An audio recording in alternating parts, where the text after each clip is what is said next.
오늘의 사회 이슈를 정원희 기자가 종합해드립니다. 오늘의 이슈 포커스 정원입니다. 10억 원에 가까운 뇌물을 받은 혐의로 구속 기소된 진경준 검사장의 해임이 확정됐습니다. 법무부는 8일 검사 징계위원회를 열고 진 검사장을 해임하기로 의결했다고 밝혔습니다.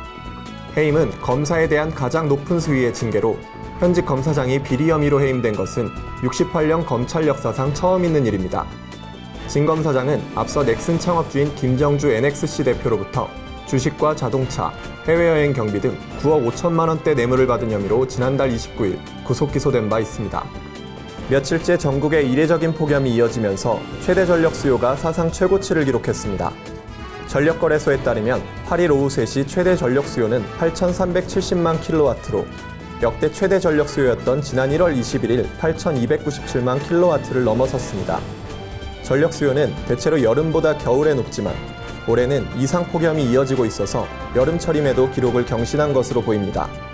특히 이날 오후 들어 전력 수요가 가파르게 몰리면서 한때 전력수급 비상경보가 발령될 상황까지 몰리기도 했습니다. 아키히토 1왕이 8일 퇴위 의사를 공식 표명했습니다.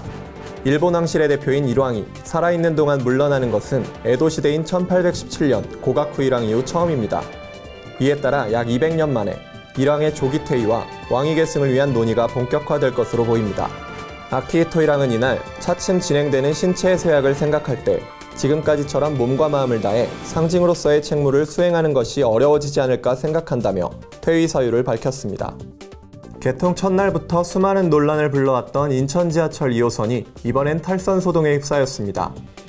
인천교통공사가 전동차의 탈선 상황을 가정해 복구훈련을 했다가 실제 탈선 사고가 발생한 것처럼 소문이 번진 것입니다. 공사는 7일 오후 운현역 차량기지선로에서 복구훈련을 했으나 훈련 사실을 제대로 전파하지 않아 시민들 사이에서는 전동차가 탈선했다는 소문이 급속도로 퍼졌습니다. 사태가 확대되자 공사는 8일 이광호 교통공사 사장 직무대행이 공식 부인에 나서는 등 불안감 확산을 막기 위한 모습이었습니다.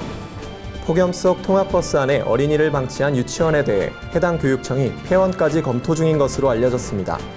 광주시 교육청은 현재 해당 유치원을 상대로 사고 경위와 안전교육 여부, 통학버스 관리 실태 등 전반적인 부분에 대해 강도 높은 감사를 실시하고 있습니다.